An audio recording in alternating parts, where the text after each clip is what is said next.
¿No fuiste a una fiesta de Halloween? Sí, he visto en tu Instagram. Oh, de Harvard. Sí, pero yo casi no fui atrás.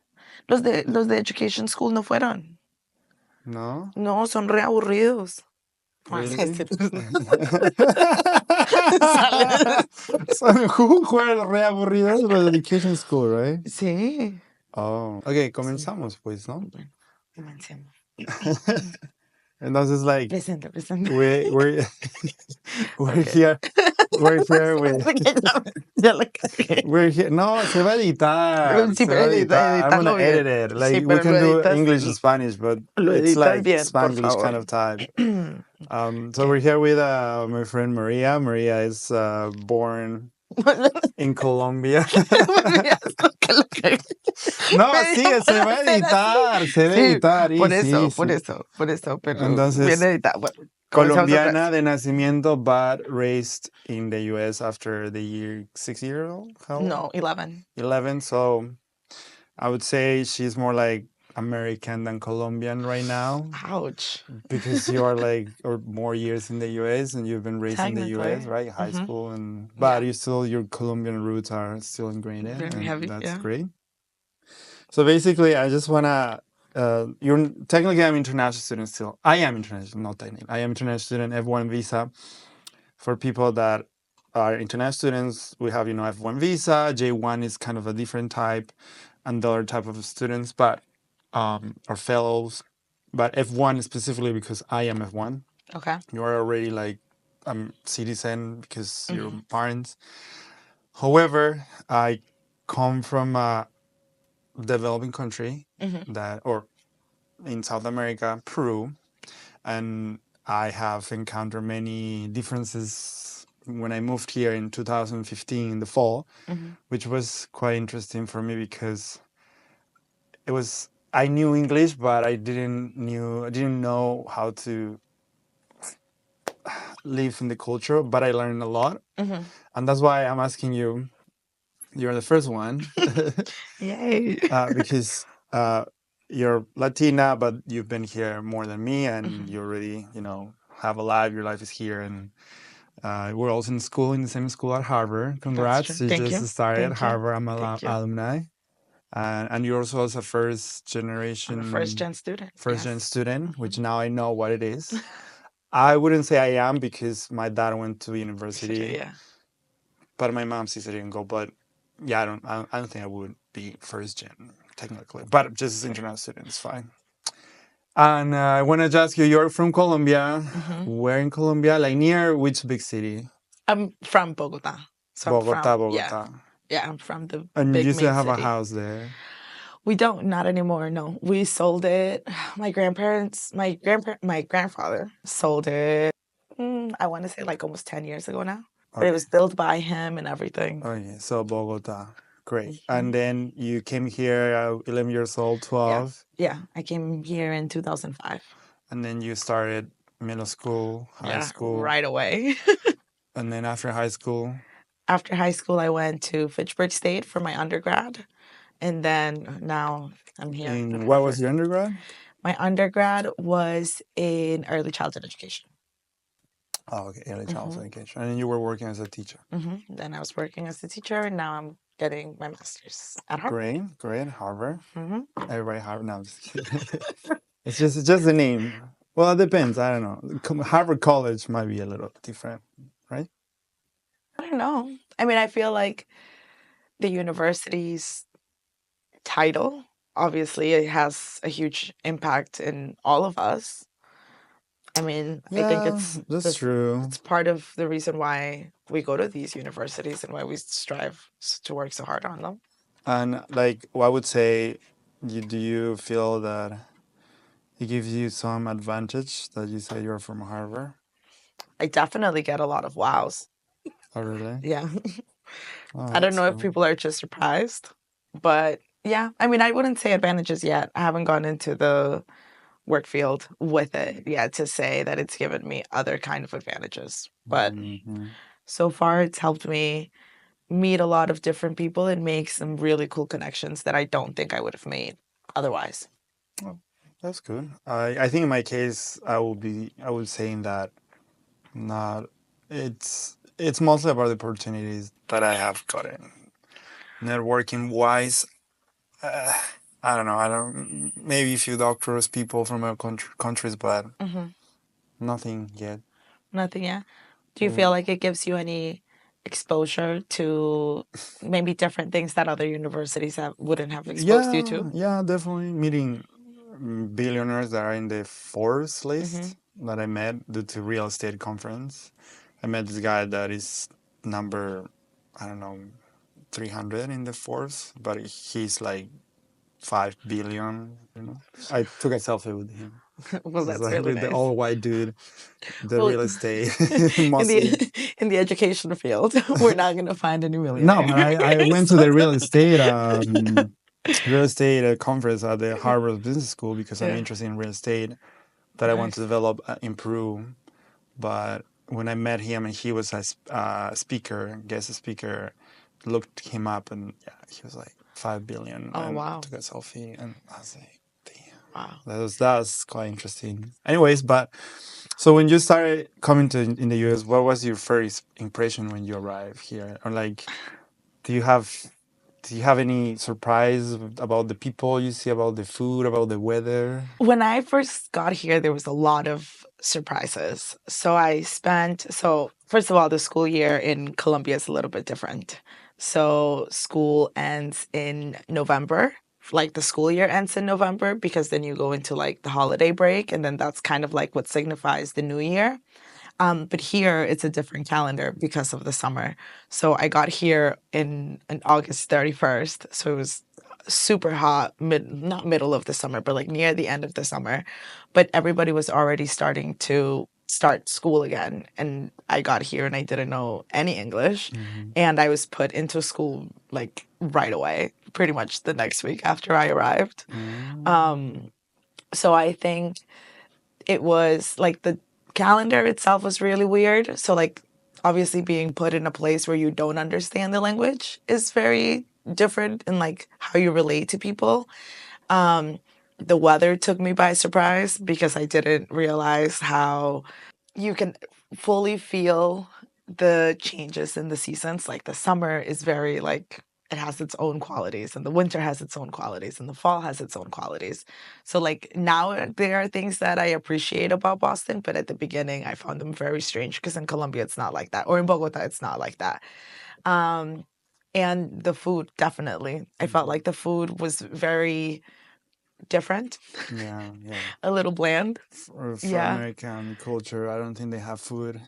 I mean, they do. It's just it's not like that, you know, tasteful. Yes, I think that the freshness in our food provides a lot of the flavor.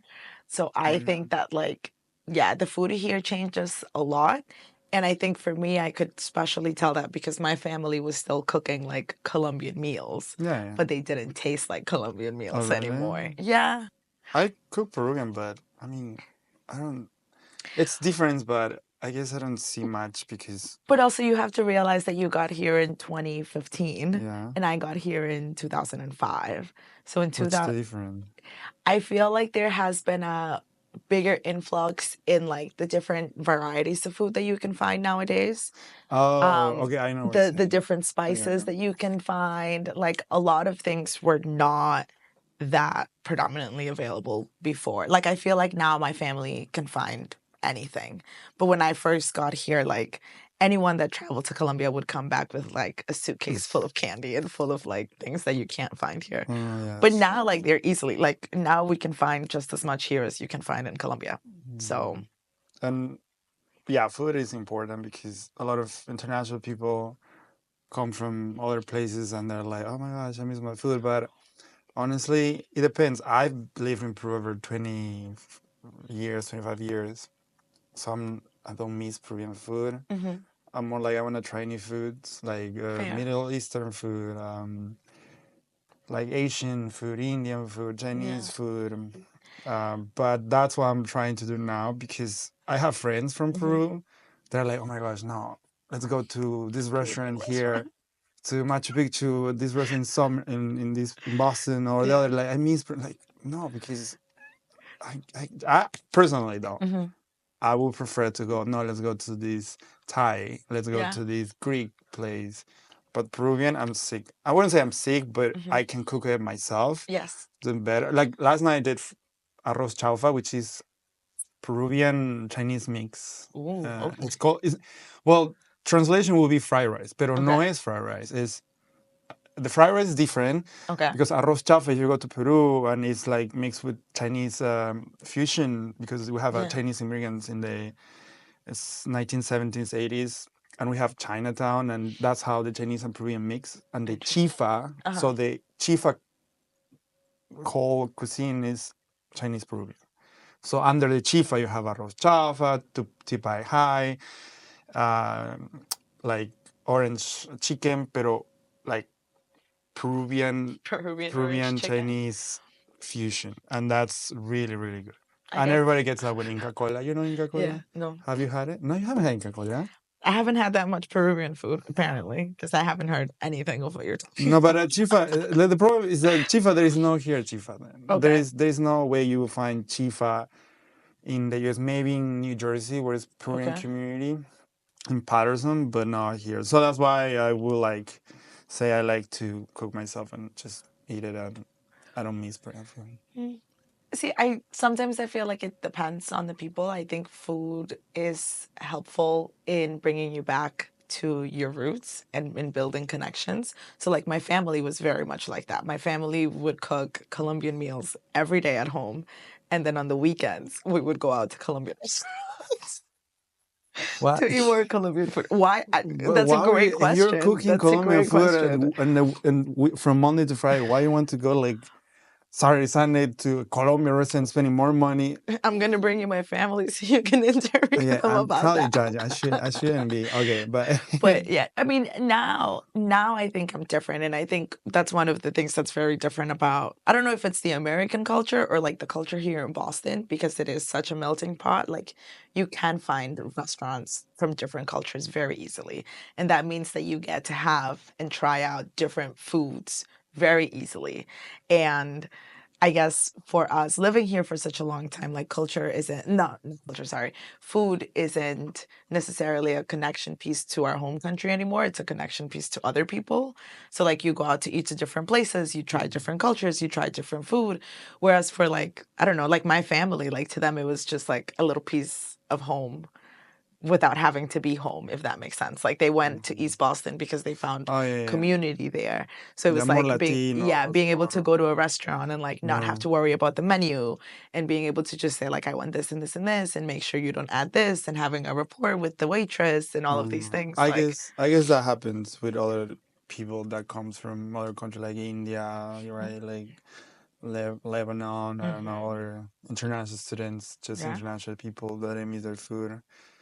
Any cultural shocking experience for you since you arrived at 11 years old? Again, I think the school itself was very, very shocking. I was not like mentally prepared to be in school so quickly. Why? Because I spent 6 months, weird part of my story, but I spent about 6 months without going to school at all, because the year in Colombia ends in November. And the thing is that in Colombia in 6th grade, you go into, not university, I'm sorry, you go into high school. So then what happens is that by the time you get to 6th grade, you have to choose a high school, usually far away from your town. So you have to like figure out how to get there by bus, and like you have to do a bunch of different things. My mom didn't want to put me through that experience, knowing that I was only going to be in school for like a couple of months. So what they decided to do was keep me at home. So I didn't go to school for like 6 months, literally did nothing else but play. You were just vacation. Like Maria Maria was just doing her thing. And then I got here and literally hopped off a plane August 31st. And by September 2nd, September 3rd, I was in school. But you didn't know any English. Exactly. So you were... And coming here in 2005, my neighborhood, the school that I tried to go to, they didn't have an English program. So I started, like, I went to school my first day with, like, my backpack ready for, like, to start the day. And conquer the world. Yeah, to conquer the world. And then I showed up and they were like, well, she can't come here You because don't know English. you don't know English and we don't have an English program. Mind you, this is the school that was right behind my house. So then instead I had to go to a school that was like a couple of blocks up a hill. And they had an English program there that they had just started to develop. So the people that were in my ESL class, it was a bunch of kids that had been here in the US for a really long time. And that just because they spoke a second language, they kind of all shoved us all together in a classroom. So like in that classroom, there was me with literally zero English skills. And there were other kids who fully knew English and could have like full on conversations with the teacher. So what do you So do? that was, I had a translator. That didn't go so well because, I mean, if you put any kid to translate for another kid, like there's issues with like cheating and copying homeworks and like not translating the right things. So there was a lot of that going on. And then I think it just pushed me a lot more to just learn English faster. But I do remember one funny story of like me being here for that first winter. So I used to hear the teacher tell the kids all the time, like near the winter, like put your jackets on. Put your jackets on, put your jackets on, put your jackets on before you go outside. In English, No yeah. te decía pónganse la casaca o la chaqueta. No, porque no habían maestras que hablaran español. Yo no tuve ninguna maestra que me habló en español. I don't think I met any Hispanic teachers until maybe high school or college. And maybe not even then. So Wow. the teacher was like, Wow. put the jacket on. Anyways, yeah, so the teacher was like, put your jackets on, put your jackets on. But because in my head I was translating, yo traducía ponte la chaqueta. So I thought that chaqueta was jacket on. So like I just like mushed everything together. And during like, I don't know, in October, I was looking for my jacket and I couldn't find it. So I started, mind you, this was a month in me being here. I started freaking out and being like, I can't find my jacket on. I can't find my jacket on. Yes. And we're running around this classroom and my teacher's like, what are you looking for? And I'm like, I'm looking for my jacket on. I'm looking for my jacket on. And she's like, what is a jacket on? And then like everybody started asking and then they like figured it out. And of course the whole classroom burst out laughing. Ha ha ha ha ha. So a you jacket said on. jacket on was like the I thought it was, I thought it was the word. casaca, but translation was just jacket. But the on is a preposition, I think. Yes, yes. So you put it on yourself. Like yeah, ponte. yeah. That and one time when our very white teacher told us that her very white teacher, muy blanca. Actually, her name was muy Mrs. White. So you couldn't. Era blanca, más tu apellido, your last name, blanco. Yes, Mrs. White. Okay. Yeah. She told us that she had a tough weekend because her mother passed out. Like her mother passed out and like, yeah. But before that, we had a history lesson at some point, and they talked about somebody passing away. So then in my head, I was just like, oh, her mother died. So I made her a card. You thought I was being thoughtful. And then I gave it to her, and then she like obviously had a little cross and stuff, and she was like, what is this? I was like, your mom passed away. She was like, no, she did not. Tú la mataste. You killed her mother because she was white. Le maté la mamá. Sí. Oh my God, this is so funny. You thought it was like pass out, like pass. It makes it. Yeah. You were, how old were you? 12? I was 11. It was 11. That was like 2-3 months into me being here. Like the jacket thing, like think about that. The jacket thing was in October and I got to school in September. So that was a month. Yeah. And like you take English classes in Colombia, but it's never like anything above like, hi, good morning. My name is. Like that's it in the colors. Like as long as you know the colors in Colombia, you're fine. Okay, so when you give your Mrs. White, Mrs. White, you're watching this, she killed your mother. So what she? Nothing. She just laughed. I mean, she was really nice. She was a really sweet lady, and she laughed. She laughed at all of the silly things I did, and yeah, she gave me a hug, and she was like, "No, no, no." I was like, okay. But she took the card. She kept it. It was very sweet. I will burn it. Like, you kill my mother. Like, I know, so sorry, you're a kid. It's innocent. It didn't have any words. I mean, it was a heart and it was a little cross and it was a little angel. But I was just being nice. I was being a thoughtful student. That makes sense. That's fine. Yeah. But yeah, lost in translation. Yeah. And was that any American habit that you struggled to get used to it? O sea, que fue difícil, like when you got here, algo difícil que, like, you knew was like, oh, this is more like American thing, so I have to get used to it. Or timing. You're late. Latinos. Oh, Latinos, I'm late all the time. Latinos are bad in timing. That's just the stereotype, and it's true. Yes, not everybody, the majority. It is true. My mom is very punctual. I'm not punctual. At this point, I feel like people are adjusting to me, which thank you, everybody. No, but for like, always doing I would that. say Latinos, majority, we all are known by like, people are not punctual. Yes. I came to the US and I knew Americans' timing is like on time, like not like Peruvian time or Colombian time. Wouldn't say like 8 p.m. and they show up at 9. Well, no, Americans say that if you're on time, how does it go? If you're 15 minutes early, you're on time. If you're on time, you're late. And if you're late, you shouldn't even come. I don't know, something like that. Isn't that German? I don't. Because, okay, but anyway, so was the timing hard to adjust? Another thing besides timing? Well, I feel like you're asking the wrong person about that, because I feel like, unfortunately, everyone else has adjusted to me being late. Like, I feel like that's a part of myself that I've learned to accept. And I'm not going to say that I make excuses for myself, but people already know. So, like, it's not something that I've adjusted to. It's more something that I've just kind of dealt with, because I know, like, my time blindness is very hard for me to adjust.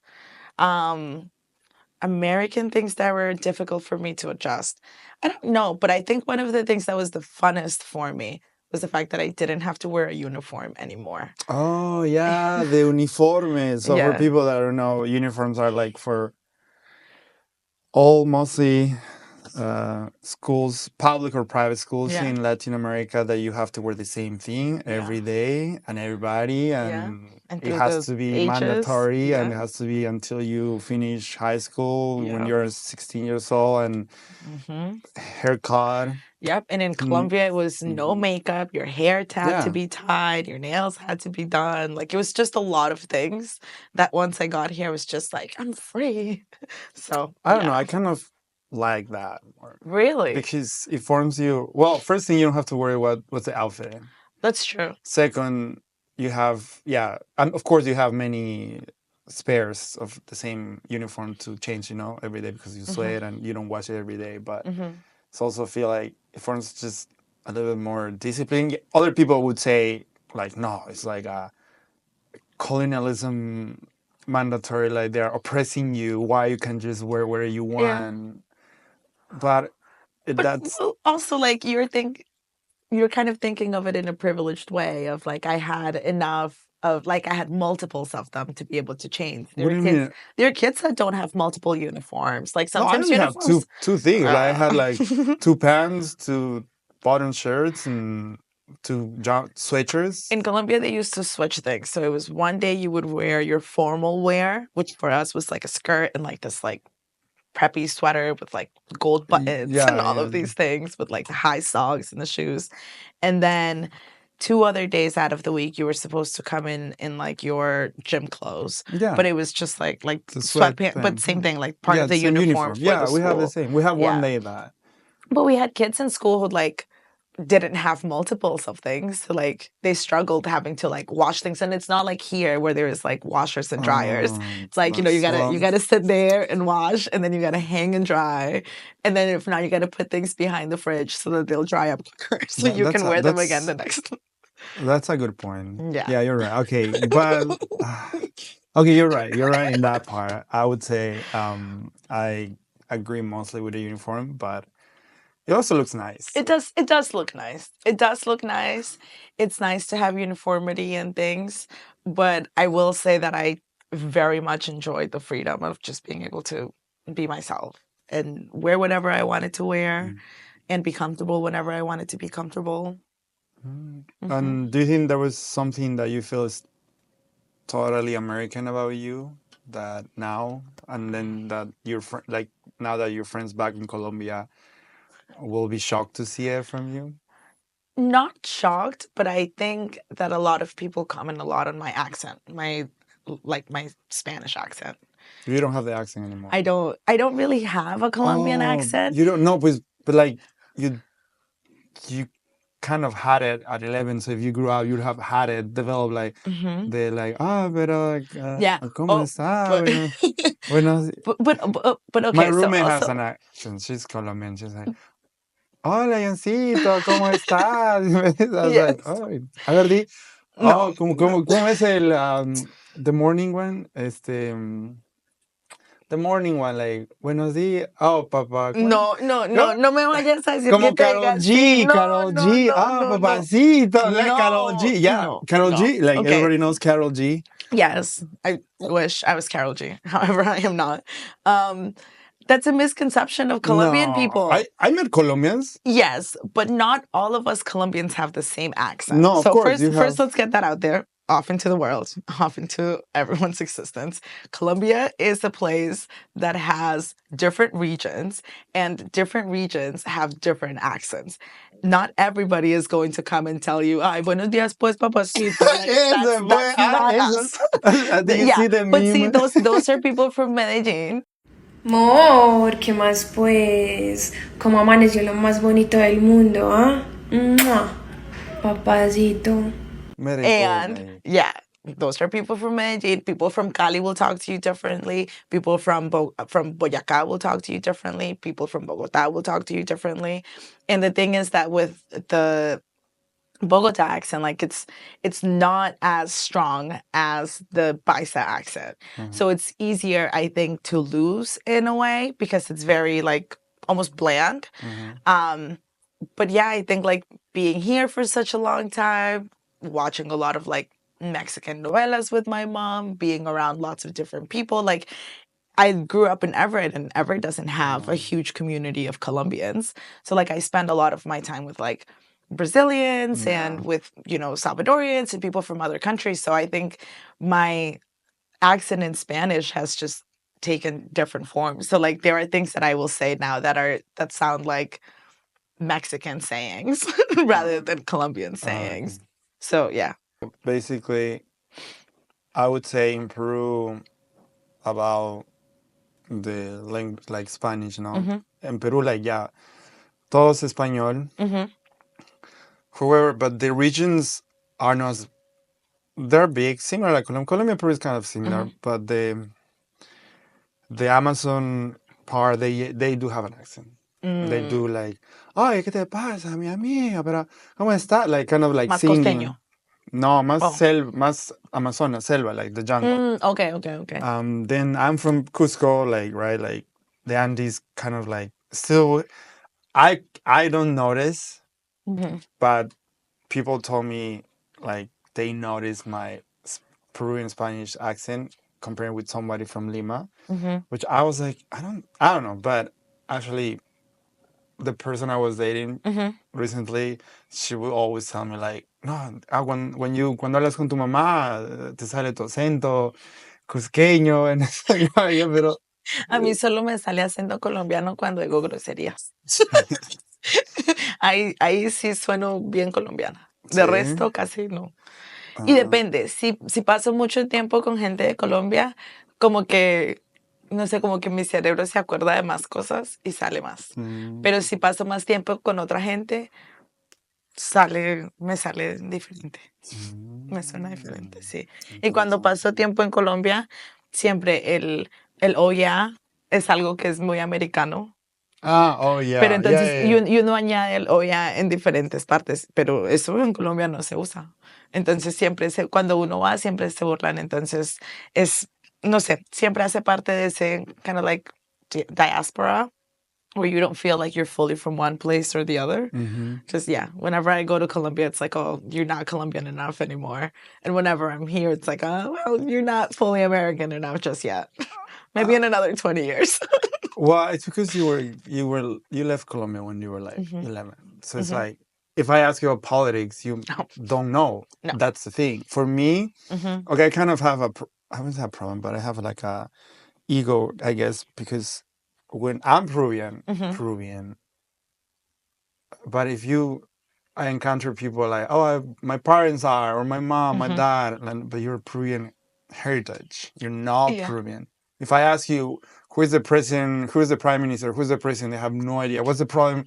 Like Peru is going right now. They have no idea. But then why are you Peruvian? You're not Peruvian. It doesn't mean like a lot of Americans, and I say not everybody, but the majority, they take their like 10th generation the past. Oh, I'm Irish. I'm Italian. Like, have you been to Italy? Do you speak Italian? No. So your heritage is Italian, but you are American. Yeah. And I'm Mexican, Puerto Rican, but for me, there's like yes, sure, you want your identity. You don't want to be a American.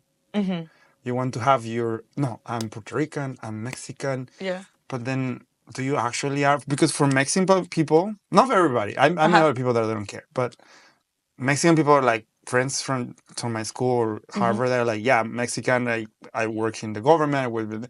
They're actually Mexican because they know the reality of Mexico. They know all that. But then one person that was born here, but with parents, Mexicans, that they speak Spanish, your heritage, yes, first generation, but you actually are Mexican. But that's me.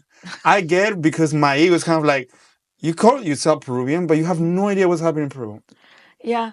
I think that's why a lot of people have taken the whole like, I'm like Peruvian American, like Colombian American. That makes sense. Like, yeah. But like when I ask you where you grew up, and they go straight, I'm Mexican, Puerto Rican. Like I'm like 50% Mexican and like 25% no, you could just say like I was born a quarter fucking Greek, a quarter 10% Irish. But I think it's also because, as bad as it sounds, I think people sometimes like to romanticize the struggle. I think. What do you mean by romanticize the struggle? I think a lot of people that immigrate from different communities struggle through a lot of different challenges, and we overcome a lot of things to get to the places where we are. And sometimes when you don't have a story like that, you don't feel quite as the same as everybody. So then people romanticize the struggle by being like, oh yeah, like I'm from here and here and here, and my family has been through this and this and this and this and that. And it's like, well, like it's not quite the same, but okay. But the point is like, some people that I've met, they're like, yes, colonialism, capitalism, all that. But that's the thing. Why do you think that they like to label themselves then? Because they want to go against the whole system or how they struggled, when they were a kid, or they didn't have identity issues. The point is like, but you complain about the U.S. so much, but then you have all the benefits as a citizen of the U.S. You use student loans, federal student loans. The international people, we can't do that. We have to be private ones. Yeah. You do have all these benefits as U.S. citizen. You have Fulbrights, U.S. What's the other? Teaching in America. They're all citizens. So many things. But then for me, that's a little hypocrite because you complain like, oh no, capitalism. Oh no, like colonialism. But then, oh look, I'm an American citizen. I can use this benefit from this capitalist government. That's a fucking double standard for me, at least what I see. Yeah, a little bit. And then I'm like, why? You should just be proud of being American, born American, with a heritage, Mexican, Italian, Peruvian, Colombian, whatever you want. But then, in the first place, you wouldn't be here if it wouldn't be for colonialism. That's true. Like, but at the same time. At the same time, I mean, this is getting into a whole other topic of conversation that is not my realm of expertise. But at the same time, I feel like just because you are grateful to be in a place doesn't mean that you can't criticize it and hope for its improvement. Well, that's fair. That's true. Like I think it's important to realize where the U.S. could be better, and I think that's where some of us are able to make those complaints because it's kind of like you, where you've lived in Peru for such a long time and you know the government and you know the issues that are happening. But I still keep in touch. Exactly. Well, some of us, I think that for example, like I keep track of a lot of semi what happens here in the US. And therefore, like, we're able to say, like, oh, like, I'm criticizing capitalism, or I criticize this and this and that, because I know it doesn't benefit the people around me, but it doesn't mean that I'm not grateful to be here. I mean, I know that the advantages of being a US citizen are enormous. Ginormous. People don't realize that. Yes. A lot of freaking Americans that haven't been outside of the US have no idea how privileged just to be born in this country is. Absolutely. Even if you travel in a country and then there is something, U.S. Marines goes to your place to save, like the U.S. Embassy. That happened in Peru during the pandemic. I'm like, do you think that Peruvian, like, if something I'm in Cuba, and if something happened in Cuba, I have to swim back. Like, but if I have American citizens, they have a base there. Americans, Marines will go rescue me. And like, oh, but then you complain about it. I don't know. It's just a lot of things. But I understand it. Every person has their own, like you said, struggle. Yeah. But as soon as they're good people and they just, the problem is for me, if you criticize it, but I want you to also do some change. Something about it. Yeah. Something about it. That's why it's important to vote, people. Oh, yeah. Sorry. Voting for November, tomorrow, right? Tomorrow. I'm not voting. This won't be in there before that, but. But then for me, it's like, I came for Harvard for the public health school. However, there are a lot of, international people, or even like first generation and immigrants or whatever, but a lot of people like complain on social media, all this stuff, but then I don't see what you're doing. Like, you just have your comfy job, you finish school, and then you're still posting on social media against the genocide in Gaza, against the war in the Middle East, against, other military operations that the U.S. does, unfortunately. But then you don't do anything. Like, complaining in social media won't do anything. If you want to change, to go into politics, do something. Go into education. Or education, right? Because especially education, a lot of Americans, younger generations, they have no idea because they already were born with these things, right? With screens on their hands. They don't read anymore. They don't know history. They don't know geography. Americans' geography, it's the worst. Like, not everybody, the majority. So sorry. You don't even know geography. It's because you're American. You're not Colombian anymore. You're not international. But it's okay. You're my friend. I will pass that. Over. I do love geography because I met a lot of people from other countries, but always interesting about other cultures. You've always been interested in geography. Instead, for me, dates and places are hard.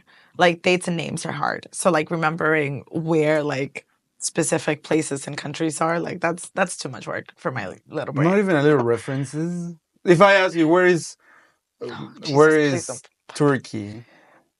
Turkey is in the Middle East, is it not? Oh my God. It's not. Please edit that. It's there, Europe. It's Europe. Turkey is Europe. Jesus. I figured you were going to ask something hard. Couldn't have. College. How was high school and college for you?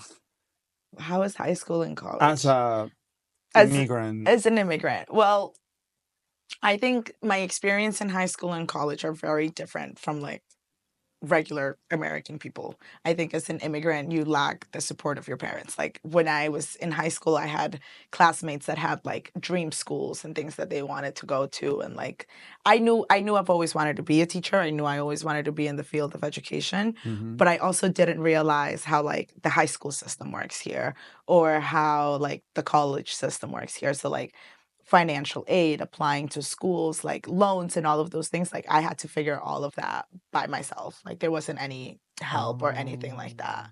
I mean, my mom did the best that she could, and she supported me and was like, you can do whatever you want, and I'm happy to help you with it. But at the same time, like, a lot of American kids have the advantage of, like, their parents having already been to school, so they already know how the process works. Like, my little cousins now are in high school, and I'm able to tell them, like, you need to utilize, like, your social capital. You need to be able to do, like, make sure you do a sport, make sure you play an instrument, make sure you speak, like, 2-3 languages. Yes, extracurriculars. Yes, holistic individual. Exactly, that you become a well-rounded student, so that when you are trying to pursue these careers and these dreams, it's a lot easier for you, and, like, you can apply to scholarships. Like, now I know the insides of things, so I can better prepare them, and I think that they are already so much more better prepared than I could have ever been. Whereas like for me, it was just like, okay, like here's high school, complete it. And then I got a scholarship near the end of high school that was like, it was just for getting like high MCAS scores because I didn't really apply to anything else because I didn't know. And the scholarship gave me 4 free applications. So I applied to 4 colleges only. And the only thing that I knew was that if I went to a state school, it would be a lot cheaper than if I went into a private school. So I took the route of like the public colleges so that I could like the state schools so that it would be a lot cheaper for me.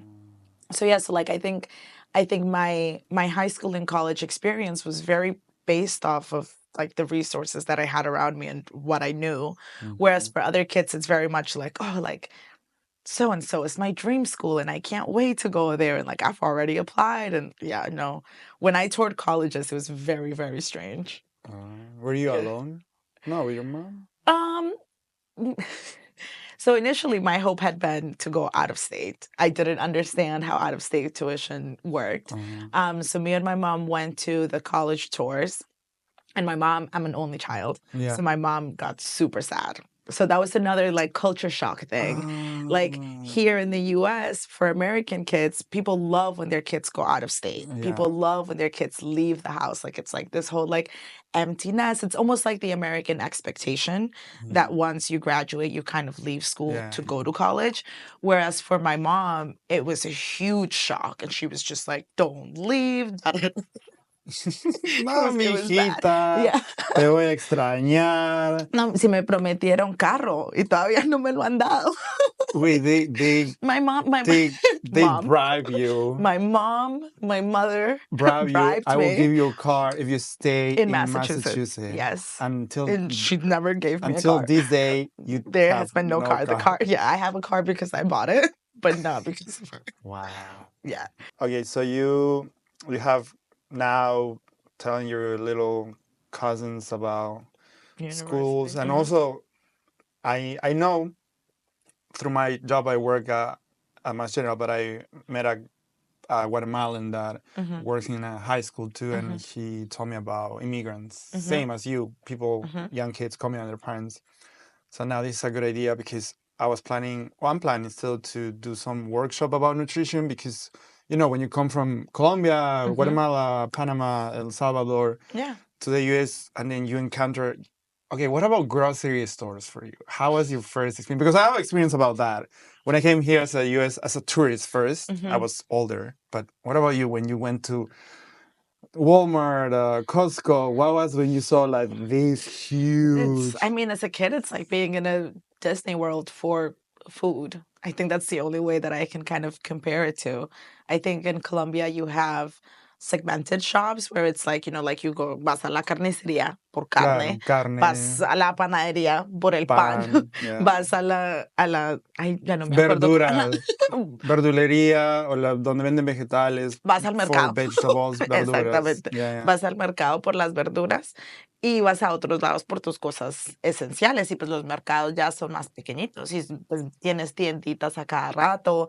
Está la tienda del señor del pan. Ahí va uno y me da 500 de pan, por favor. Like, y conoce los vecinos los y todo mismos, eso. Más comunidad. Exactamente. En Colombia, en Perú, same. Sí. Like, está el vecino de la tienda de al lado que lo ha visto a uno en pijama. saliendo por el pan del día, y en cambio acá no. En cambio acá tú vas a una tienda, no conoces a nadie, pero lo tienes todo a tus manos. Incluso todavía se me hace muy raro. Yo soy de las personas que tiene comida selectiva, no selectiva de que no como nada más, sino que ya me acostumbré a que sea que sabe, entonces es más fácil que yo compre. Ejemplo, hay la lasaña, esto me va a darle mucho tiempo. Hay la lasaña que es de Stouffer's, la lasaña que es simplemente para meterla al oven. Hay 100,000 clases de lasaña, pero yo, si voy al mercado, no te voy a agarrar ningún otro brand, ni ningún otro sabor, ni ninguna otra, sino solo de ese Stouffer's brand, porque ya lo conozco. En cambio, acá tienes demasiadas variedades de muchísimas cosas. Entonces, ya uno como que se limita a las cosas que ya sabe porque ya les conoce el sabor como son. Pero, por ejemplo, para alguien que está intentando comer algo saludable, Yeah. No. es muy difícil porque hay muchas cosas que te dicen que son saludables y que no terminan siendo tan saludables. Y Like, para una persona que no sabe leer, o sea, Las nutriciones. ya, Facts. ya. Pero como qué cosas son saludables, no son, like todo empaquetado, everything in package is they have conservatives that is not healthy. Pues, por eso. Pero, por ejemplo, yo, que estoy intentando comer más saludable, que estoy haciendo el trabajo de enseñarles a mis papás, porque esa también es la otra cosa. En nuestros países, creo y asumo que es porque trabajamos tanto y estamos moviéndonos tanto tiempo que la mayoría de nuestras dietas es basada en carbohidratos y en fibras. Sí, carbohidratos, En papa, arroz, like Exactamente. Bueno, papa, no arroz, solo. rice, frijoles. Exactamente. Yeah. En cambio, acá sí es mucho más de ensaladas y tienes que comer vegetales y tienes que limitarte en las harinas que comes y tienes que limitarte en los azúcares que comes. Entonces, por ejemplo, yo, acá que vivimos una vida tan ocupada, yo agarro un yogur y una granola bar y me voy. Y de ahí, si encuentro almuerzo después, bien. Y si no, hasta por la noche. Pero, o sea, hay gente que hace los meal preps y todo eso, como todo muy bien. Pero para mí, o sea, esas cosas se me hacen que eran más. Cada vez que yo voy a Colombia, hay alguien que está cocinando todo el día. Tú te despiertas y te dan café, el café está recién hecho, está tu mamá o tu abuela o alguien que te está haciendo un desayuno, es un huevo, es una arepa, es algo técnicamente medio saludable porque viene, o sea, es preparado fresco.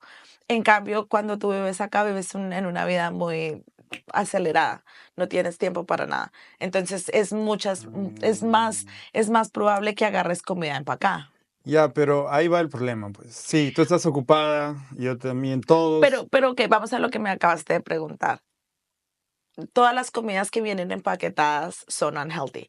Pero si Claro. tú vas a Target o vas a Market Basket o a donde quieras y vas a los lugares donde están los granola bars, si tú ves, te dicen, no, it's healthy, it's fat free, this is good for you, da, da, da, da, da. Pero entonces si tú no sabes y no le comienzas a mirar los trans fats y las azúcares y que tienen adentro, o sea, mi mamá es una de esas. Mi mamá va a la tienda y me trae un montonón de cosas y me dicen, ay, mira, esto es saludable, esto dice que es saludable. Y lo volteo yo y le digo, mamá, tiene como 100.000 gramos de azúcar. Claro, el azúcar. No, pero ahí va el detalle. Eso la gente no sabe. Incluso same Americans, they don't know. Nobody knows, right? Nobody knows. Entonces es como que tú ves el nutrition facts y te dice per size, per portion, ¿no? Una porción.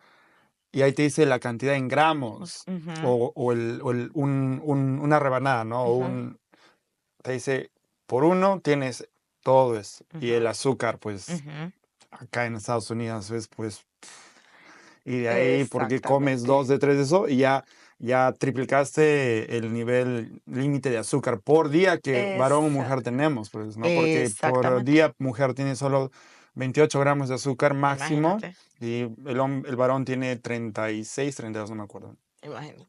Entonces así es muy difícil saber bien qué te estás comiendo. Y por eso, o sea, hay gente, tú eres muy afortunado que tienes el tiempo de poder hacer meal prepping y todo esto. No. Afortunada, yo me doy el tiempo, excuses, no. Cada uno, hay tiempo. Tú no lo haces porque tú no quieres. No Pues vengas estamos en video y yo soy de las que digo que hay gente que simplemente tiene diferentes lifestyles. No. Sí, Eso del meal prep, cualquiera lo puede hacer.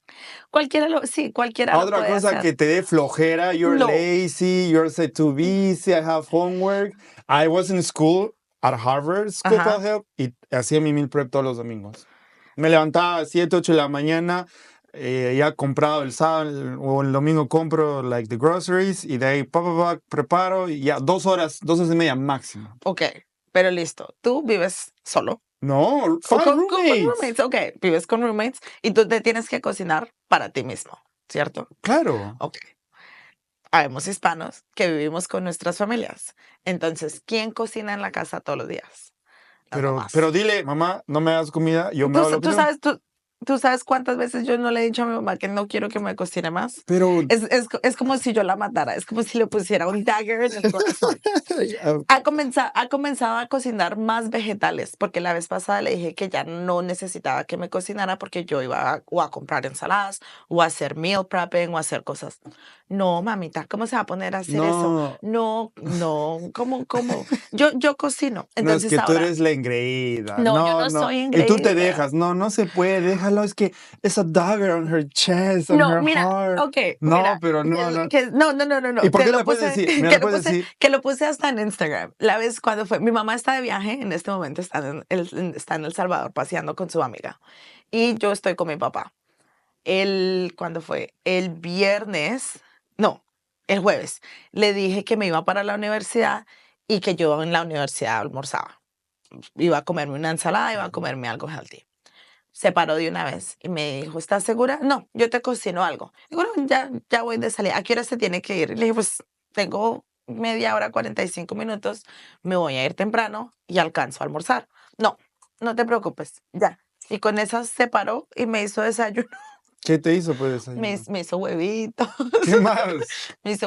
Me hizo huevos con arepa y con salchichas y con Arepa, café y con salchicha. jugo de Pero es naranja. porque tú vives con ellos. Pero si vivieras sola, Si viviera sola ya es diferente. He vivido sola, también ya. lo he hecho. He vivido con parejas Sí, sí me y, contaste de tu bueno, pareja. y yo he cocinado, Ya. pero igual, pero es exactamente lo mismo. Creo que como hispanos también tenemos diferentes menús y diferentes platos que son difíciles de hacer. Entonces, si no sabes, te acostumbras mucho a la comida americana, te acostumbras mucho a comer afuera, si intentas hacer los meal preps, pero pues no sé, si no sabes qué es necesario para un meal prep. Pero hay YouTube, pues ves en YouTube meal prep Ok, pero y... es que exactamente, todo eso ¡Ay, qué toma tiempo ir al exagerada! mercado, toma Oh tiempo my mirar God. YouTube, toma tiempo cocinar, toma tiempo empacar todo, saber Es, cómo se puede guardar, saber qué se puede guardar y qué no se puede guardar. es simple. Yo hago comida Son peruana en muchas mi prep. Por cosas. ejemplo, ayer hice el arroz chafa que te dije, el fried rice peruvian, Ajá. y he hecho como 5. Y he puesto en el container y me ha Pero durado vuelvo y 2 días y repito, medio. tú cocinas. O sea, si yo hago esto, me hago una ensalada gigante y a los 3 días ya se ha pizza. Y no me la puedo comer. No, pero no vas a cocinar sin nada, necesitas algo diferente, ¿right? Yo cocino a lo que yo puedo cocinar. No, pero, o sea, no sabes cocinar bien todavía. No, No, admítelo, admítelo. You have to admit admítanlo it. en la cámara. Admítelo. You don't know how to cook yet well. Ay. Just say yes, I don't know. Okay, yes, I don't know. Fine. Okay, that's fair. Pero it's That's not fine. that hard for people like want to start meal prepping. Pero ahí va It's not, but okay, I will say it's not, but I do wish that the US would make it easier for you to live a healthier lifestyle without having to necessarily cook at home. I will put it that way. I mean, you're in public health, you're in nutrition all of this, you're in the sciences. Jesus Christ, look what I came and Sciences. said with. Yeah, Okay, you're in nutrition nutrition science. sciences, so obviously you place a huge emphasis on your nutrition and on Yeah, your health. because it's my body, it's my temple. But it's not just your When body, I'm- but it's your career. Like you're an expert in this. Like I could sit here and tell you all of the important pieces of education, and I could sit here and tell you 100 ways in which you can support the development of children. However, and same thing in the development of like children and their relationship with food. But it's going to be a different experience because I am an expert in education and you are an expert in nutrition. So for you, the nutrition part is a huge emphasis of your life. For me, nutrition is literally 2% of my life. Which will be a little greater though. It should be. Granted, it definitely should be. And I should be worried about way more than that. But like, I don't even like picking food. Like, I prefer when people tell me we're going to go here or there. And I'm like, great. Do you want to pick for me what I'm going to eat too? Because I would love that. So if you have a list, even with a list, you wouldn't go to the grocery. For example, like a sancocho. Well, I don't know sancocho, like arroz con habichuelas and pork. No, right? If you have the list, you wouldn't go to the grocery market and no? I can. And I can sit here and watch the YouTube recipes and stuff. But think about this. I because I barely go out grocery shopping. I'm not well versed on like the layout of the grocery store. But you So first of all, learn. that's already taking me time. Second, I gotta watch the videos. I gotta prep everything. My mom makes a full course meal in 30 minutes. I can make 2 plates in 2 hours. Okay, maybe you just practice. I guess whenever you will live alone, you can come and cook for me if you want. when you live alone, then I guess you Develop a food service for Hispanics. We need it. No, I just want to make videos for that's part of my job, but I will just not that's the thing. It's just trying to tailor Hispanic traditional food into a healthier way. That's what I'm doing for my job. See, it's difficult. It's difficult. But again, it's like it's a little bit of changing mindset. So you can't expect some of us that grew up in these Latin cultures where our families used to cook for us and where we've grown up with all of these things and expect us to quickly change our diets and know what's healthy and what I should be eating and what I shouldn't be eating. Also, I feel like, I don't know, now that I'm a little bit more into fitness, I've noticed that there is a bunch of like supplements that people take, like protein and creatine and like all of these things that I don't know whether they're helpful or not. I don't know if I need them, if I don't need them. Like it's a lot of things. And I think because a lot of people misunderstand the value of food here in the US and like what it actually has, then they add or take away things out of their diet and like without actually knowing whether you need it or not. So like teaching my family to be healthy is really difficult. I mean, your parents are older, different generation. They might not change much, though. Right? My parents have changed a lot. My grandparents, on the other hand, no, they will just stay same. It's hard. It's like my mom will come here and she will change. No, she wouldn't change. Talk about one other aspect of being an immigrant. Your dating and relationship culture. What's the difference between dating in Colombia? I guess you didn't date in Colombia, but you have an idea how was it date in Colombia and then how is dating in the US? Is it like something you have learned here or something shocking? I think it's a little bit different. I think the culture here is a little permissive when it comes to dating. So I think me and my mom struggled with that a lot because kids here, parents are more open to their kids being in relationships really young. Like 12, 13, like, like your parents might know that you have a boyfriend and it might be, just something like cute and sweet and we go to the movies and it's wholesome and it's all of these things. My mom was like, absolutely not. Yeah. And I think that's like such a Colombian thing. Like everyone is just kind of friends or like secret boyfriend and girlfriend because the society doesn't fully allow for that, I guess. But here I was very much like, well, we're in an American culture. Yeah, that's Latino. Like I know, people that immigrate, even that they have their race kids, but you are from Latin America. You want your kids no, they're not gonna have sex at a certain age. They're not gonna drink alcohol. They're not gonna do drugs. They're they're doing completely opposite behind your back. Correct. And you're still like blind and being like, no, my kid doesn't do that. Like, I'm prohibited. Like, no, you're in this culture. Just that's normal. That's better that they do it, and you guide them rather than close the door and being like, no. Yeah. And then completely like the kid just. I think I was the guinea pig for a lot of like my family's change and upbringing. Like I think so in between me and my next cousin, we're 15 years apart. So I was like the only kid in my family for a really long time.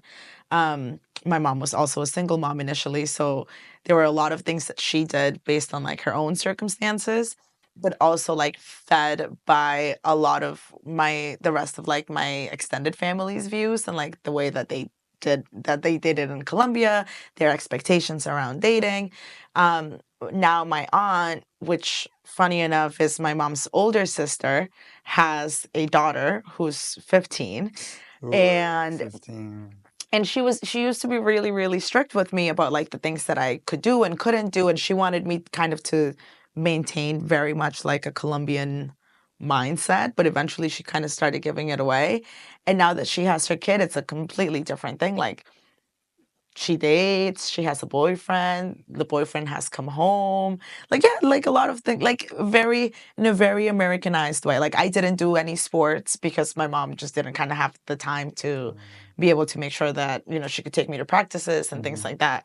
My aunt has full advantage of that. So, like, the kids, they get to do activities, they get to be taken to the movies, they go to their friends to, like, to go bowling, like, very, very, very Americanized. It was very Americanized that I never experienced. Same. So that's kind of different for me because in Peru, it's same. We don't do sleeping overs because I don't know. It's you not got a your culture. own bed at home. Yeah, it's not a culture. Why do you need to go sleep somewhere else? Like, yeah, that would be the only thing I did in Peru, in Cusco, where I'm from. It was more like, we go play some board games or computer games. Yeah. But you have to go home by 7 p.m. Yeah. That's all. Like, but then besides that, and in sleeping overs, that's when men and women like they drink or they're like talk to each other and then they learn things and they experiment or like just like smoke weed and which is fine. They do it. That's American and it's fine. Like but I guess with that people grow differently. I guess even more open about other things. They learn things. Young people, but in Latin America, no, it's just. But like the alcohol aspect showed me how important it is to just be able to talk to kids. So when I went to undergrad, I mean, my family, like alcohol is such a normal thing for us. Like I think I had my first shot of aguardiente when I was like 11, mostly because I wanted to try. I was at a party with like my family and then I asked what it was and my aunt was like, here, do you want to try it? Tasted it, hated it, never tried it again. But I had friends in college who were always prohibited around alcohol. And it was like this like taboo thing and they couldn't touch it. Once they went into undergrad, they were wild. Like, yeah, they were drinking heavily every weekend. I think one of them got PC'd, which was like going into like police custody and stuff because like you don't know how to manage your alcohol. So like you could tell that like families where things are often left so taboo and things are so prohibited, it's just so much more likely for kids to just experience things on their own and not know the limits. Whereas like for me, it was like, oh yeah, alcohol, like, okay, I'll have a drink or two and I'm done. Like I know I can just have fun with 1 or 2 drinks and I know my own limits.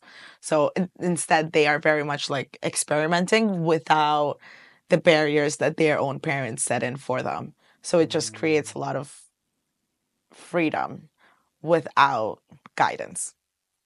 I guess that's, I don't know, for me, because I did my undergrad here, when I was older and I saw, 18, 19 years old young Americans go nuts drinking, but I would say people or parents, they don't let them drink. They should, but like in a small guided way. But then when you come to college, it's like, oh, it's fine, it's normal. So you're not prohibited. Like the more you prohibit something, the more you want to do it, right? It's like Absolutely. It's like the Adam apple. It's prohibited, and no, I want to do it. Like more. It's just what happens with everything. I mean, if I tell you right now, don't think of an elephant. You're thinking about you're thinking of an elephant. It's exactly what happens. I mean, we deal with education in that sense all the time. Like the more you tell your kids no to something, the more they're likely to do it because it's what's stuck in their head. But instead, if you phrase it in a different way, that I'm not saying that you should tell your kids yes to everything, but the more you phrase it in different ways, the easier it is for you to be able to say no to things or not right now, or phrase them in a different way that doesn't make your child only think of that.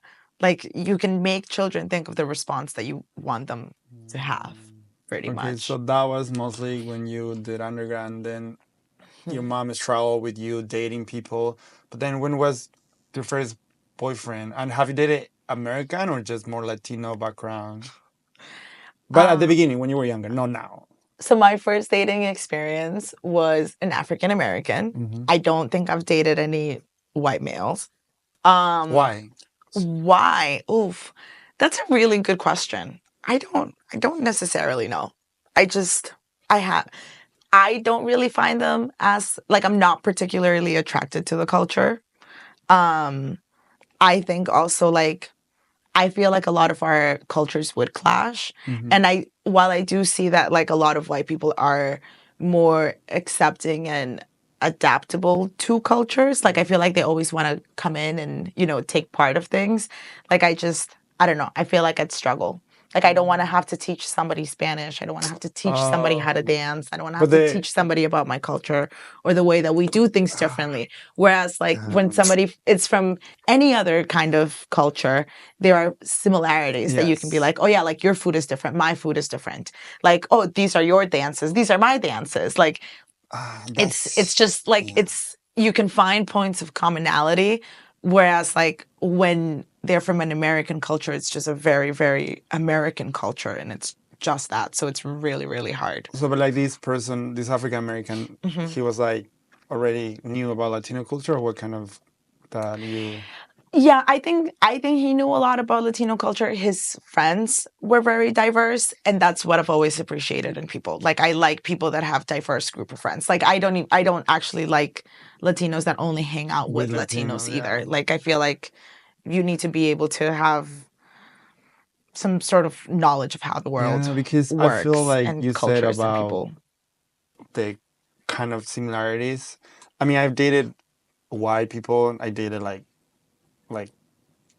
I had flings with African Americans or just other cultures, but the white people I dated was more like because they liked South America. They have this diversity, like they were interested in they speak Spanish or they.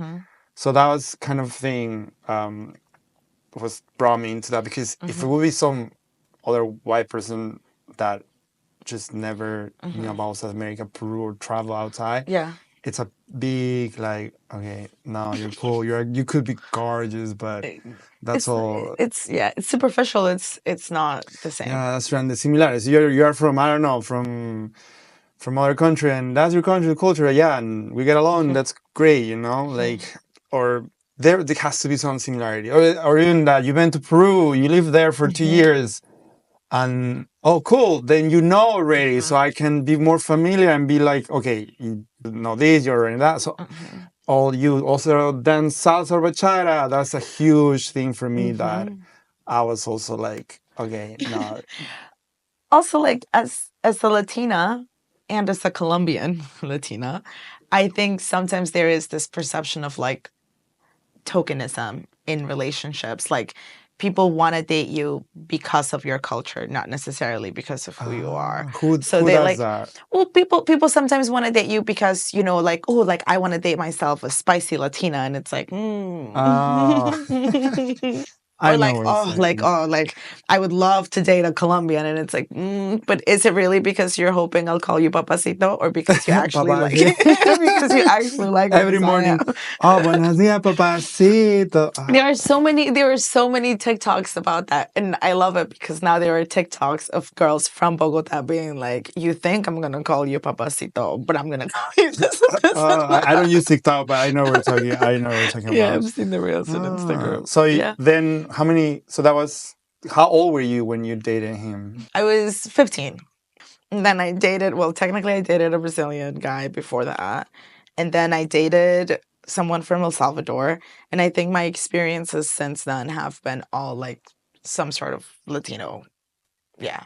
So you don't you never dated an American? No. Never? No. Interesting. Yeah. Other country like European, British. I'm just kidding. British, I don't know, Middle Eastern. No.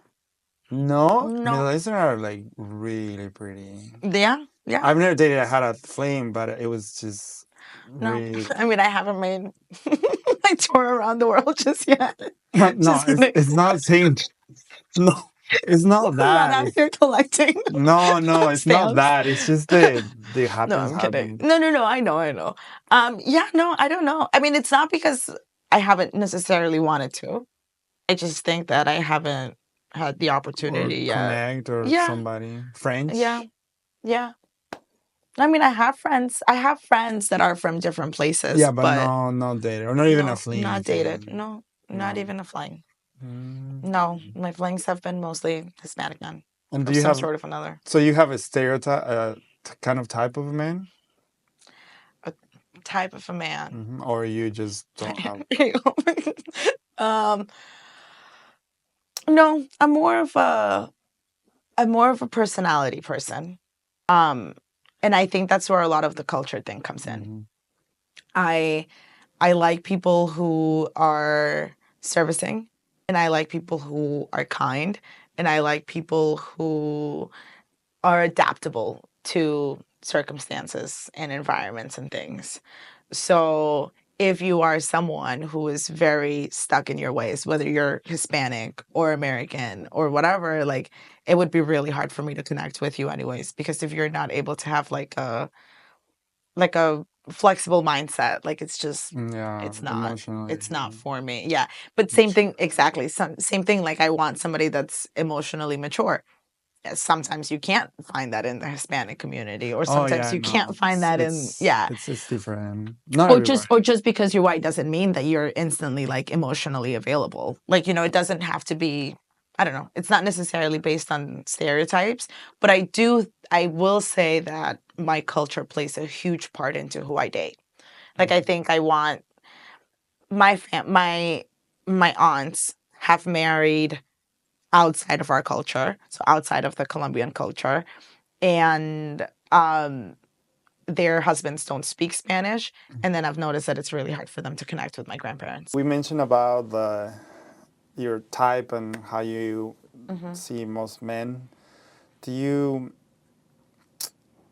have any awkward experience while you were dating somebody? Actually, while you're dating, like more like in a real way, like more like adult way, like not dating high school, because high school, undergrad. Yeah. You dating undergrad.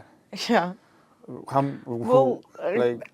I mean, my relationship was a 9-year-long relationship, which. Oh, that was the undergrad one? Yeah. But that when it started, in sophomore year? It started my junior year. But what about high school? Freshman. So it started my junior year of high school, and it went all the way past me graduating. So.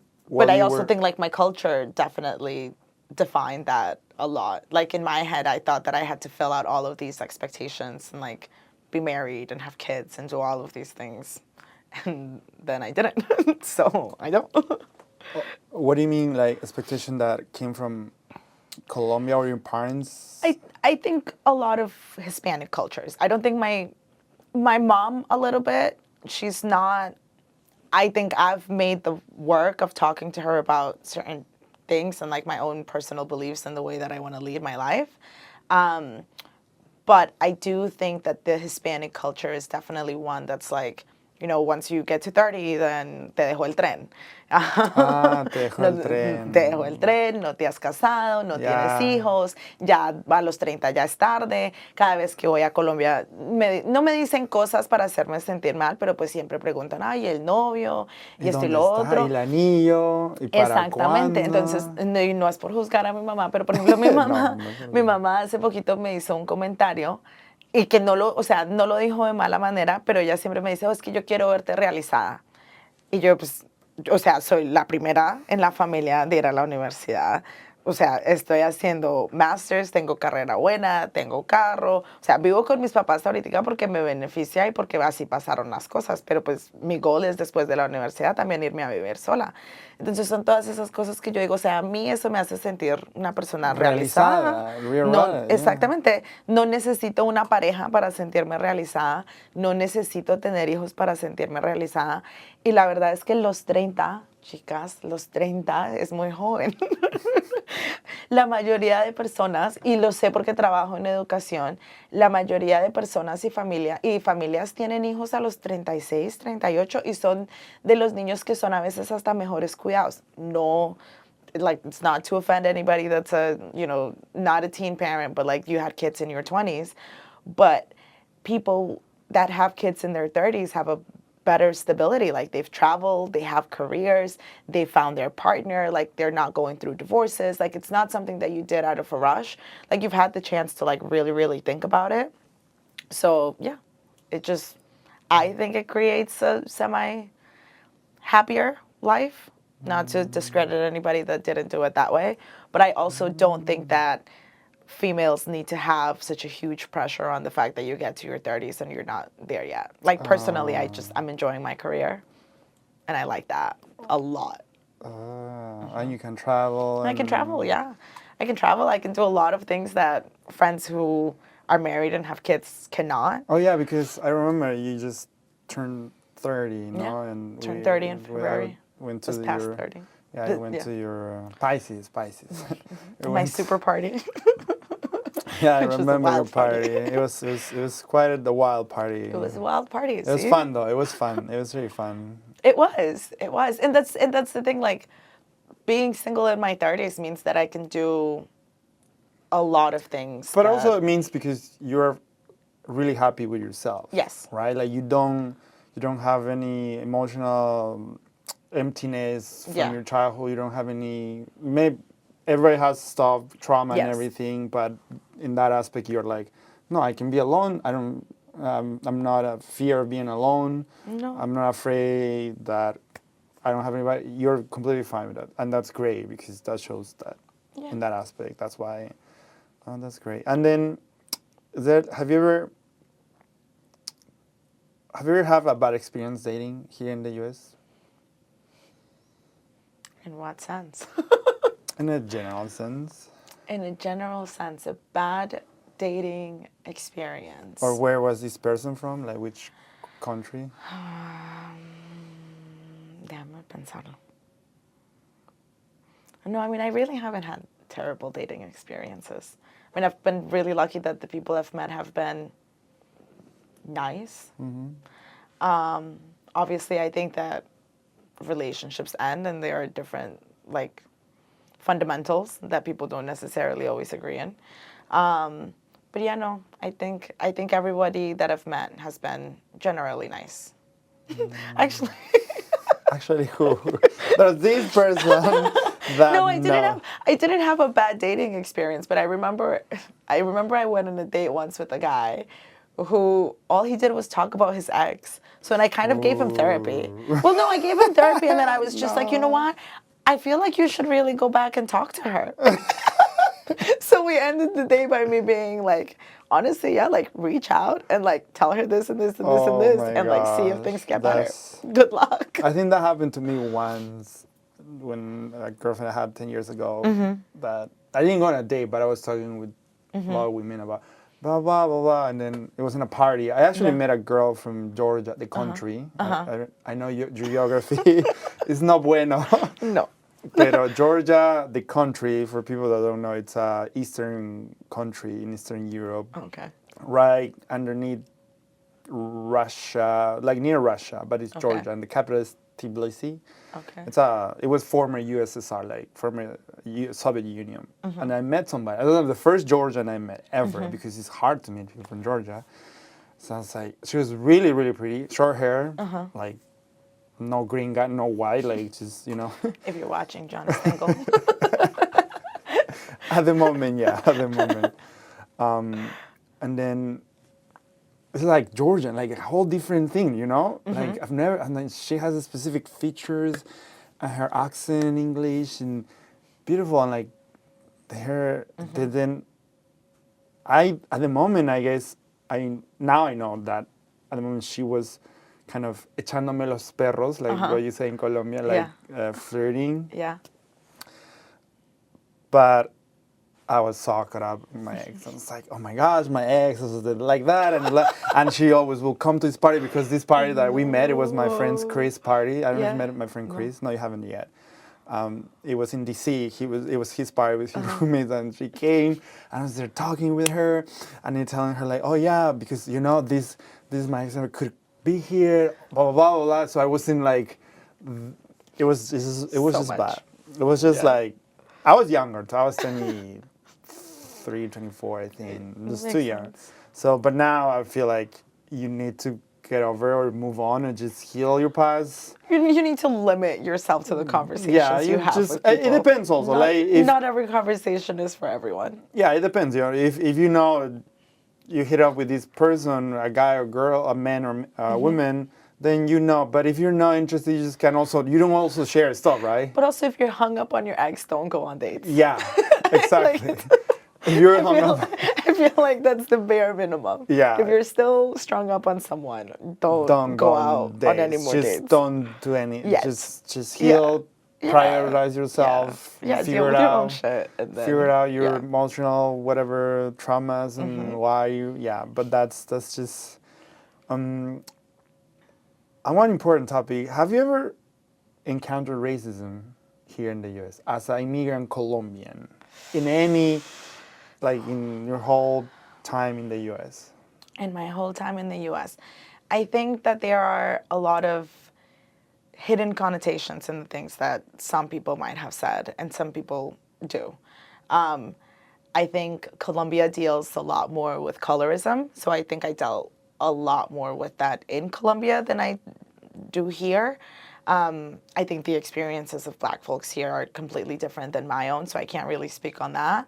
But I do think that there are biases that people have. So, for example, I remember it sounds so small, but like when I was in high school, so already haven't been here for 3-4 years, knowing English really well, not really having an accent because I worked really hard on that. I took French in high school, and my French teacher would give everyone French English dictionaries, and then she would give me English Spanish dictionaries. Thinking that I wasn't understanding. And mind you, it wasn't like, oh, like she just doesn't know me or anything. Like I had full conversations with her. She had seen most of my work. Like this was a person that knew me and that knew my level of English and who still chose to give me a English Spanish dictionary rather than give me a French English dictionary. So like little things like that are, I think, very, very common. I'm trying to think of where else. I mean, career-wise, I haven't really experienced anything like that. Unfortunately, like again, the tokenism is a huge bias for most people of different cultures. Like if you're hired at a place, you're always wondering like, is it because I'm your token Latino or is it because you actually want me to come and work here? I actually didn't know about the tokenism. That's a new term I'm learning today. There you go. Yeah. But So for example, I worked at a school who, I will not name names, but I worked at a school and initially they were like, no, like we just want you to talk to teachers. Like it was a new school, so they were like, we're trying to get more people, more teachers of color to come. Like we want to create a safe space, da da da da da. But then I realized that I was the one that was being sent out to meet all of these other teachers of color while my white colleague was being sent out to talk to pretty much white teachers and other white parents. So it was very much like, oh, like, almost like this is our face of diversity. And I was like, well, shouldn't do that. Like if you're creating a safe space and it's a safe space for everyone should be the same. same. Yeah, it shouldn't be that you send your token Latina to get the other rest of the diversity people and collect us all. Like we're not Pokemon. So yeah, that and same thing in undergrad. I think I won't say that I was one of the only Hispanic students in my university because that's not true, but I was one of the only Hispanic students in my major. There were not a lot of Hispanics in education. A lot of the people in that university who were Hispanic were going for like political sciences and other things. And in my very first class of diversity and inclusion, the teacher did a project where she split us up in groups and she wanted us to write things that were similar and different about us. So trying to like promote an activity that would promote inclusivity and diversity. And all of the girls in my group and the majority of the other groups were going around being like, okay, well, we were all born here. I'm not. Okay, so we can't write that. Well, our first language is English. And I was like, well, I'm not. Can't write that. So we ended up with like two common things in between all of us because they were like, oh, like my parents have always lived in this town. And I was like, my parents aren't from here. So there were a lot of things that they were trying to pull because there were commonalities in between most of them who were predominantly white and locals. And I was the only like, what's it called? El único outsider. Yeah, I was the outsider. Yeah. And then of course, like, we had to present on groups. So, like, every group was like, oh yeah, like, we have all of these commonalities. And like like the differences are like our hobbies and like the things that we like to do. And then they got to my group and they were like, so we have two common things. And all of these other things that are not the same. So, like, as a first gen student, experiencing my very first time in a university, experiencing my first piece of my career, because it was a diversity and inclusion class, I felt completely left out. And I felt completely like, I felt like I stuck out like a sore thumb. And it was a very, very awkward experience for me. Oh, damn. And it kind of made me not want to, like, do certain things in school. So, like, eventually I became like the president of a club called like World Integrated Nations, because same thing, like the Latina. But the Latino group was predominantly Dominican because of the area of the school, and they all knew each other. So, like, trying to, like, go into those groups was really hard. Like, I'm not saying that they weren't welcoming. They are. But it was still really difficult to be able to find a group. So, like, World Integrated Nations for us became like this club for people who were from different countries. Oh. So, yeah, our group... They left out people. Yes. Like, nobody wants to hang out with you. The sore thumbs, the no groups, nobody wants the to hang out with you. One piece of advice to someone moving here as a teenager, what would it be? Based on your experience, because you came here as an almost teenager, 11 years old, shocking new thing out of Bogota, and what would you give somebody? Because there's still people coming, teenagers, you right?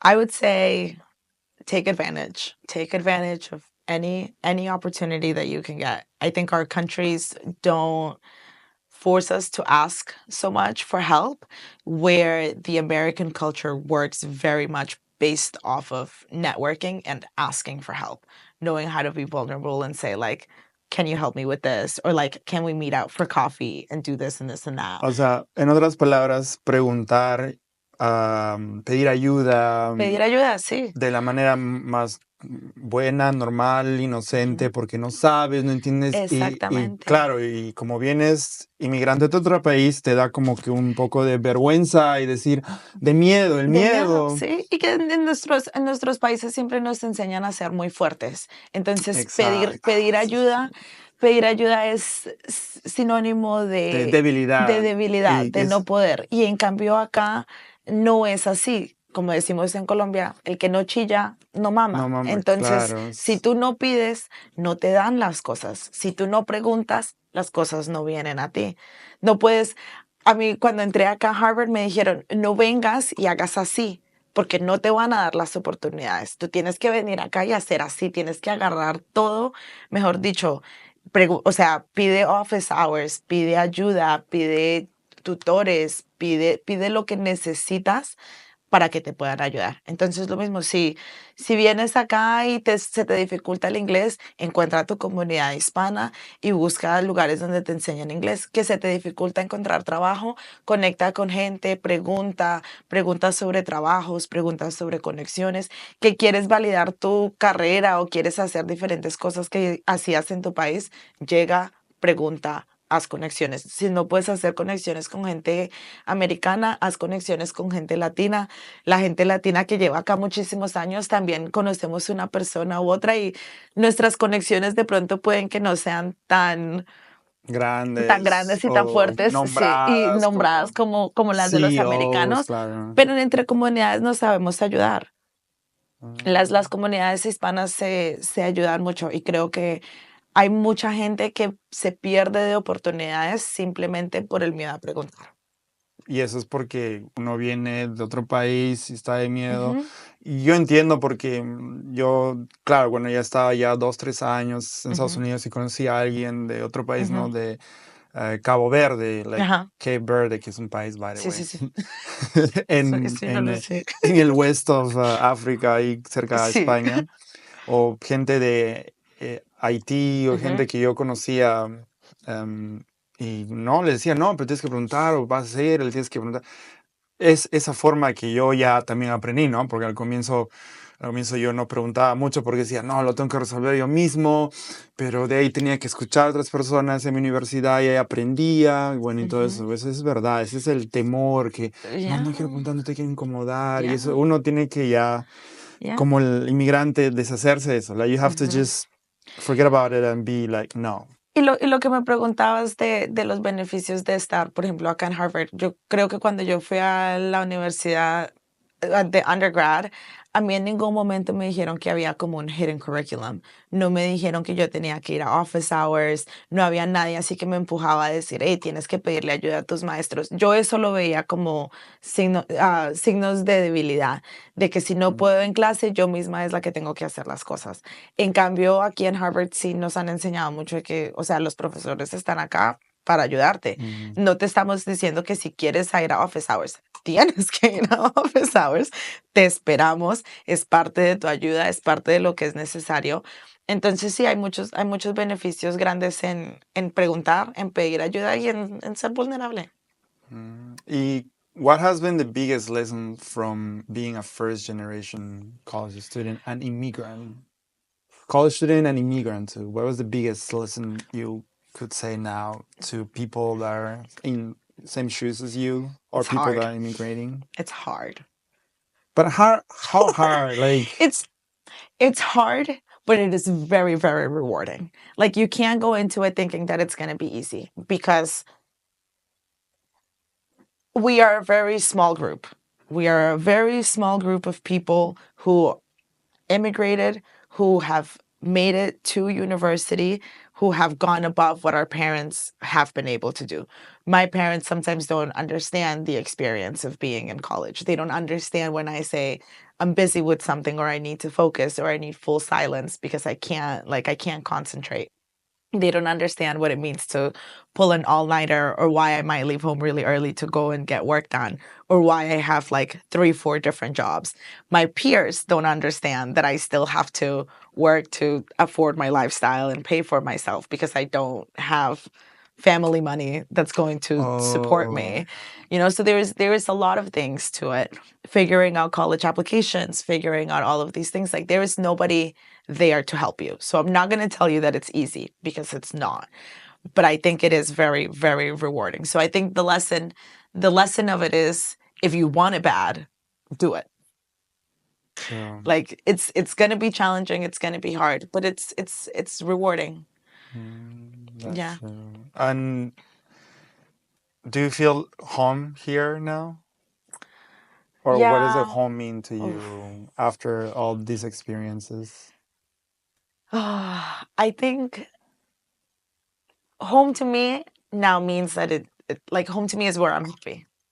That's all it means. I want to say that it's close to my family, but when I lived in Thailand, like it was a short time, but like I felt like I was in a way home. Like I knew that I had my things, I knew that I was happy, I knew ways to move around, I had friends, I built community.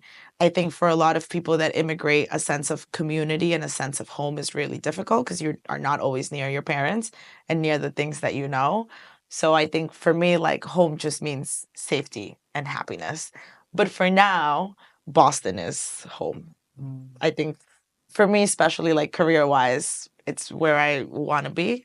I've traveled to different places and I really love Boston. It has a lot of benefits. So yeah, Boston is home for now. And what will you tell to your younger self who just arrived in the US for their first time now? If you see little Maria at 11 years old, no English, said English, no, what would you tell her at this moment? What would I tell her at this moment? Oof. Now I'm going to cry. It's okay. I would tell her that she'd be really proud of the things that I've done. I think the experience of going to another country and not knowing anything or how to navigate anything and having to figure out things on your own is really, really hard. I think it's also very isolating because not everyone can relate to all of your experiences. but it's that rewarding part. Like once you overcome all of these things, it's like, wow, I can really do all of these things. So if I was to tell her anything, is that we've made a lot of dreams come true. Like I've wanted to be a teacher since I was really young. I did that. I wanted to go to university. Being here did that for me. When I first came to the US, my grandparents were actually custodians at Harvard. Custodians. So I used to go around the campus a lot, and my grandparents used to tell me all the time, like, our biggest dream is for one of our kids to walk halls of the university as a student rather than as a custodian. So check. I've done that for thank you. I've done that for my family. And yes, I'm like one of the first ones in my family to just travel for fun, to live in a different country because I want to not have the pressure of being married or anything like that. So I think I've been able to build out a life for myself that I'm proud of. And that's awesome. And you're graduating in May. I know. You're graduating in May. Yeah, that's awesome. There's a lot of people that I know are graduating in May. You will be like then off to the real world. Harvard alumni. A Harvard alumni from Hugsy, hoping to change the world in education, in early childhood education. Yeah, and that's your specialty, early childhood education. Yeah. That's great. And were you like mostly like immigrants or just everybody, or like do you have a specific type? Right now I'm focused on early childhood education, and I think the biggest part of my focus is on making sure that opportunities are equitable for all kids, regardless of where they come from. But predominantly brown and black children are often far behind in education because of the resources around them and what's available to them and systemic issues. So part of my goal in life would be to be able to provide educational experiences that provide the equity that children deserve in education. So obviously in my head, that would be 11-year-old Camila coming into the US and like being able to have an English program, somebody that would support her, somebody that would go through school with her, somebody that helps you through all of those challenges. And at the same time, just people that are able to support kids that come from other places. That's great. And so what's next for you at this end of so you're done with school in May, you graduated with your master's in education from Harvard. Congrats. Thank you. What's next? I don't know yet. I have always felt very decided on what I want to do with my life and the next step. And this is honestly the first time in 30 years where I have no idea of what the next step is. And I am okay with that. I am open-minded. I'm here to see whatever opportunities are going to come out of Harvard. I think I would love to be able to work for the Department of Early Education. I would love to be able to, put a little grain of sand into the educational tapestry. But yeah, just trying to see where life takes me. I would love to do some consulting or curriculum development. But that's good. Well, that's great. I'm happy for you, and I'm glad I met you in the dancing scene here in Boston. For people that don't know how we met, we met just through dancing salsa bachata, and we became friends, and we both are Pisces. I don't know if I have to do something with that. I'm of course Latinos, but I always make fun of her, and then it's a great person, and good luck to you in your next steps, and happy good luck to you. I'll see you around then. Thank you.